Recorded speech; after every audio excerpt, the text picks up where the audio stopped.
It's all about fairness. From a right holder perspective, you should receive the amount of money you're entitled to. Okay, so we're back with the OpenMusE podcast. We're taking a look at different aspects of the project. It's a really big project, so I hope you're following it so far. This, I think, is episode 5. And this time we're going to be talking to a sister project of OpenMusE, which is Music 360. And to talk about that, we have Jaap. Welcome, Jaap. Yeah, hi, nice to meet you. Nice to meet you too, and it'd be good to hear about what you're doing over in Music 360. So maybe, first of all, just start with an introduction of yourself and what Music 360 is all about. Yeah, my name is Jaap Gordijn. I work for the Free University in Amsterdam. That's one of the major 2 universities here in our city. And I lead the Music 360 European project, which is indeed a sister project of OpenMusE and also Fair Muse, actually. Our project focuses on what's called the value of music. And with value, we mean, first of all, economic value. So essentially how much money is earned with music if you play music in public. So, for example, in restaurants and bars and shops and so on. Because those restaurants, for example, create a nicer atmosphere with music. So that means that they hopefully sell more in terms of dinners and drinks and so on.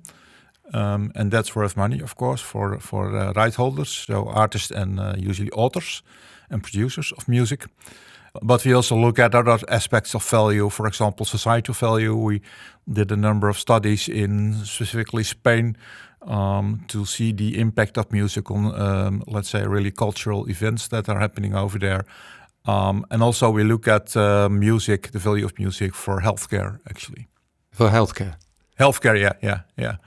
So the hope is, or let's say that's what we want to find out, of course, but the hope is that by playing live music specifically to patients, then they heal faster, which in the end is also an economic factor because then they have to stay not such a long time at the hospital as they used to do. Sure. I mean, I would believe that straight away without hearing the results of the test. It sounds perfectly logical, but it would be really good to have some actual data on it. Yeah, well, that's a test that we still have to do. So it takes an enormous effort to get all the approvals from ethical committees and so on, because you are experimenting with patients and that's extremely sensitive. But these tests will start very soon now. Well, okay, then let's come back to you're saying about things like in-store music and monetizing that way. Let's start off with purely the monetary value. What kind of findings are you making or are you hoping to make about the value of music played as, let's say, background music?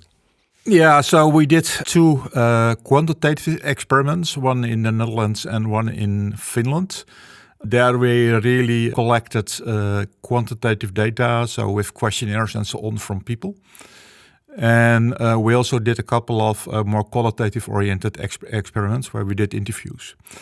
Let's say starting with these quantitative experiments, so in the Netherlands and in Finland.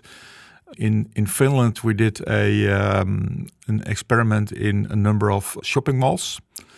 Lots of things were there researched, but amongst others, if people would stay longer in the shopping mall, would return, all those kinds of things by playing music. We also did quite some experiments in specific shops, for example, bookshops. And in the Netherlands, we did an experiment with a big retail chain with, I believe, 100 shops in the Netherlands that participated in that experiment. And there the study was about, let's say, varying the tempo of music, so slow versus fast music, and to see if that influences sales, customer loyalty, and also quite important, if it influences the employee or, let's say, the salesperson in these shops to find out if they were happier or at least felt better. Because of course the hidden assumption is that also results in better sales. And are you getting any results already, or are we waiting for them in the future? No, these experiments are finished, and well, in general, we found out that faster music sells better. This was a retail chain of, let's say, perfumery and so on. So really a retail shop. And we found out that under certain circumstances, selection of music. So the idea was that employees could at least select the playlist, not the individual recordings, because also those have to comply with the brand that the shop wants to communicate. But they could select the playlists, so there were alternative fast and slow playlists. And that resulted in increased, let's say, employee satisfaction. And that was quite an important finding because in many cases, people that are working in a shop are really bored with the music that's played because sometimes it's every day precisely the same track or set of tracks. Very true. Yeah. Especially Christmas, I think everyone feels sorry for anyone that works in any kind of retail. Yeah, everyone is sick of Mariah Carey, of course. Yeah. But yeah, Christmas is, of course, quite a special case. We didn't do the experiments around Christmas. So the experiments took 6 weeks. And basically, we varied between the tempo of music. So we couldn't... Actually, we wanted to do also an experiment to compare non-music at all. No music at all versus music played.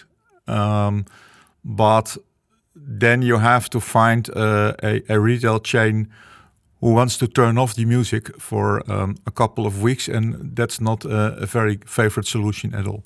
It proves they definitely think it's going to reduce sales to have no music. Well, that's for us, of course, good to hear, but yeah, that's also what they think, and that's also to a certain extent confirmed by those findings. That's interesting as well about staff.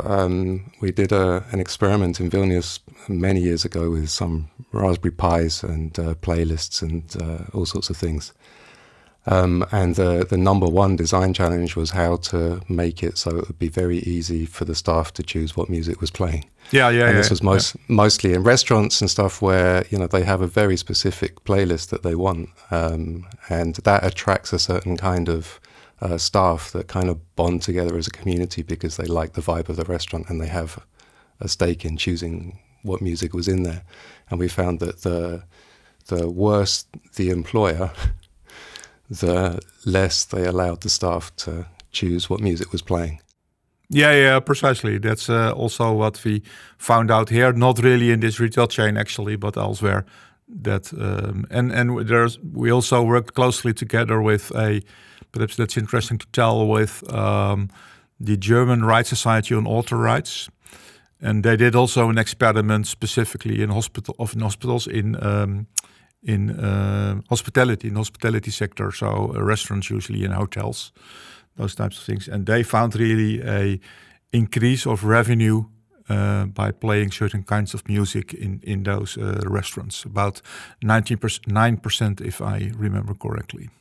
So are you making any findings yet on whether the amount is fair or not? Because I gather that's one of the main aims of the project.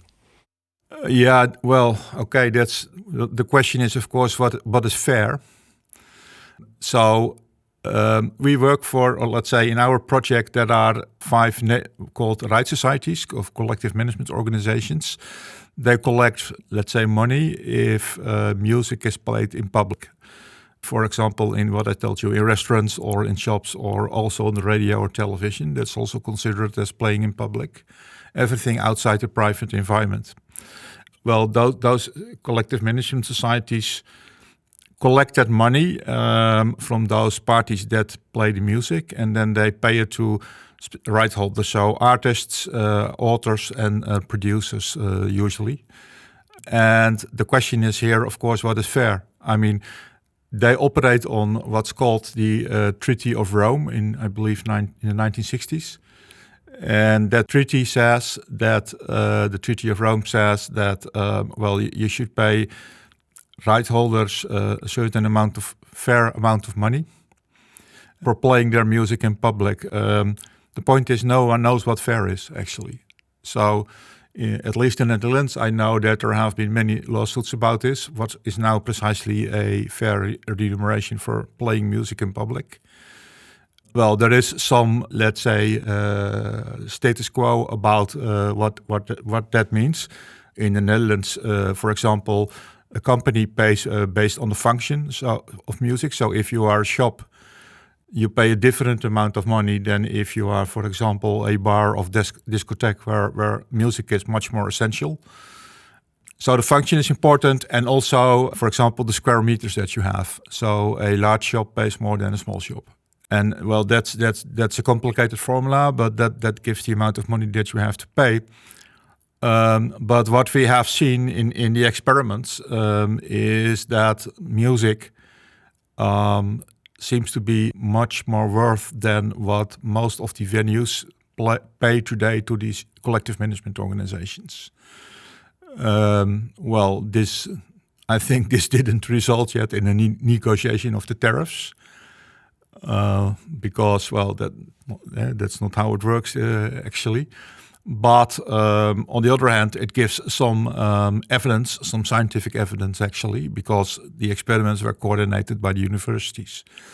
It gives some scientific evidence that the worth of the music is perhaps a bit more than we think it is now, if you take into account what is paid. So you kind of measure like how much less money these businesses would be making if you turn the music off? I think that the German experiment made a distinction between playing not music at all and playing music, if I'm correct. And that was significant.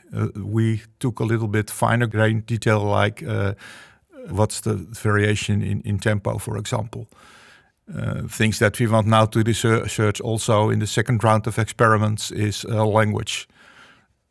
So if you live in the Netherlands or in Germany, it doesn't matter if you play German or Dutch music rather than music in the English language, or perhaps the other way around. We don't know. That leads me to the next question, because one of the other parts of the experiment in Vilnius is we were hoping that if we could measure how much local music was playing in a place, then there could be some way of incentivizing playing a larger percentage of that local music. And plenty of places were quite happy to play local music, but there was no incentive to do it. So kind of inertia or maybe laziness, they just end up playing a lot of stuff that's, in the case of Lithuania, a lot of stuff is foreign, if you take the most commercially known music. So is there anything that you've managed to do in that respect that would be make it possible to argue for incentivizing local music? Yeah, I think the interesting thing about local music is also how at the end of the day the money is divided. So what happens is that the collective management societies collect money from people, for parties, shops or venues that play music in public. So that's one side of the story, but the other side of the story is that they have to pay it to right holders, so artists and authors. And well, if you want to do that really fair, you need to know precisely what has been played in a particular venue. Because how now money is divided, it differs per country. But in general, CMOs get the playlists of a number of important venues. First of all, radio and television stations. That's very important because, of course, many people listen to that. And if music is streamed by a so-called background music provider, so that's a party who you can hire to play music of a specific genre or whatever to your shop, they get also data from that. But there are also lots of shops, of course, who have other sources for music to play, and well, we don't know what's played there. And for that reason, we do also experiments with music recognition devices. So we have 300 of those devices for the project. We install them in the venues that we do the experiments with, and those devices listen to the music played, literally. And they fingerprint the music, so they identify the music and tell us what specific recording has been played for how long. And that's and we also test how reliable that actually is. But that's important because then we get a much better understanding of what has really been played in a store without relying on other sources of information. And if we know better what has been really played, then we can also pay more accurately the correct right holder instead of basing it on a sample of what has been played on the radio station. Because if you relate it to local artists, Usually those local artists are world famous in a certain region, but not outside of that region. And that means that if they are played in a store or a restaurant, we often don't know that. So in addition to make it more fairer, I think that we need to know much better what has been played in a particular venue, because if it has no connection with, for example, a streaming background provider, then we simply don't know. Yeah, it also makes it biased against maybe the most interesting and underground side of the music, which can be played a lot in places that aren't counted at all. It can be precisely. Very popular, but not on TV popular.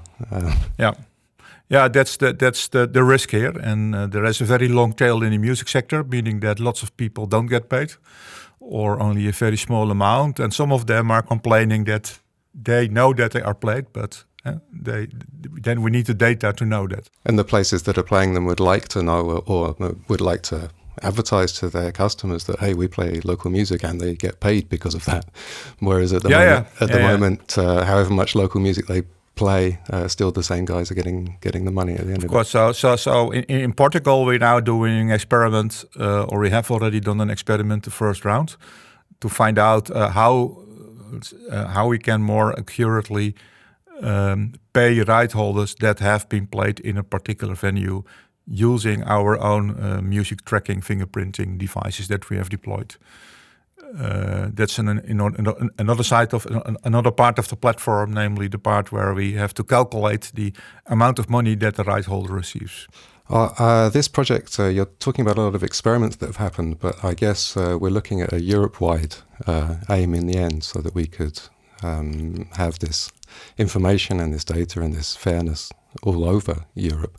So how is this going to be scaled up? It sounds like a bit of a challenge with billions and bazillions of terabytes of data flying around. Yeah, well, that's a good question with a long answer. So we have now a number of European countries involved with their respective collective management societies, but that doesn't cover the full of Europe, let alone the world. We are talking with two organizations called SCAPR and CISAC. And SCAPR is the organization that is a sort of, let's say, branch organization for all neighboring rights societies in the world. So neighboring rights societies are the collective management organizations that collect for performers, so artists and producers of music.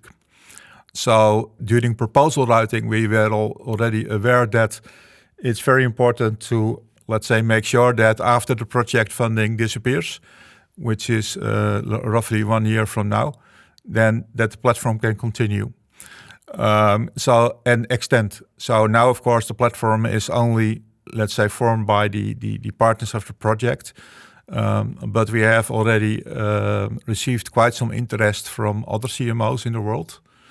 And we would like to channel that through those societies such as SCAPR and CISAC, who are worldwide operating organizations that can bring us in contact with all the CMOs in the world.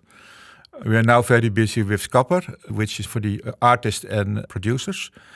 So the idea is that, well, they will at least play a very significant role in further rolling out the platform, at least in Europe, and hopefully also outside of Europe. We're also talking with CMOs in South of America, because there is a lot of Spanish and Portuguese repertoire going on there. And by coincidence, we have Spanish and Portuguese people in the project. Yeah, the plan is certainly to make the platform available also after the project for these types of analysis. And also to make available what we call an experimentation toolkit, which allows you to do those experiments that we're now doing in the project yourself. Because it's quite expensive to do those experiments. You need skilled marketing people or customer behavior people to do those experiments from a scientific point of view, also in a thorough way. We make available this experimentation toolkit plus the required data processing that you need to get the results out of it, so that also other countries and other right societies who are not part of the project also can do those experiments. That's actually an important part of the project, upscaling the capability for the industry to do those experiments themselves with limited help. Let me recap then. It sounds like that you're already finding and you're aiming to find ways to argue that lesser known artists should be getting more. That obviously means that the very well-known artists are going to get a bit less, right? So is there any challenges like that, any pushback that's going to happen when you start coming out with this evidence? Frankly, not what I have seen so far. But you're right. I mean, there is one pot of money at the end of the day, and that pot of money has to be divided. And, well, if some get a little bit more, others get a little bit less. That's true. But in my opinion, it's all about fairness. Let's say from a right holder perspective, you should receive the amount of money you're entitled to. And the question is if at the end of the day, the let's say more famous artists or right holders receive less, because there is also some evidence that shows that music is is a bit more worth than what is paid for right now. That means, or that could mean, that has to be seen, of course, that the total sum of money that is collected could increase. Okay. But that's an entirely different chapter, I would say, because that requires negotiation of contracts and so on, and that's far beyond the scope of the project. Sure, I'm not expecting you to fix it in the next 12 months. Well, on the other hand, it could give the people who negotiate those contracts some evidence, scientific evidence for what actually a reasonable fee would be. Okay, well, then I want to come back, just to end this up, I want to come back to the non-monetary things. Then we talked a lot about money, but at the start you mentioned health, and we also know a lot about mental health was discussed because of COVID and the lack of ability to see live music specifically. So is there anything you're doing in Music 360 in that non-monetary area? Yeah, so we did a number of experiments in Spain, in the area of Valencia mainly. There they have cultural events, and there we had a more qualitative type of research where we interviewed people how important, first of all, music was. So then we're talking really about local music, right? So how important that local music was for the event. We are now starting there also in Valencia a experiment in a hospital where that's the only part of the project where we will experiment with live music. The rest of the project is about recordings, right? There seems to be some evidence that, for example, people suffering for specific diseases heal faster with live music, and the addition of live is important here. And it took quite a while to get permission to do those experiments because it's extremely sensitive, because everything with patients is an entirely different ballgame than people in a shop, for example. But finally, we got actually last week, approval to do this. Yeah, so that will be the last year of the project where we have to find out how it also works in hospitals. And in addition to that, we do a second round of experiments also with shops and so on, retail sector and the hospitality sector. Okay, well, yeah, I'm sure you've heard that in OpenMusE we're also, we had some surveys, similar thing, but in live music in 5 cities around Europe.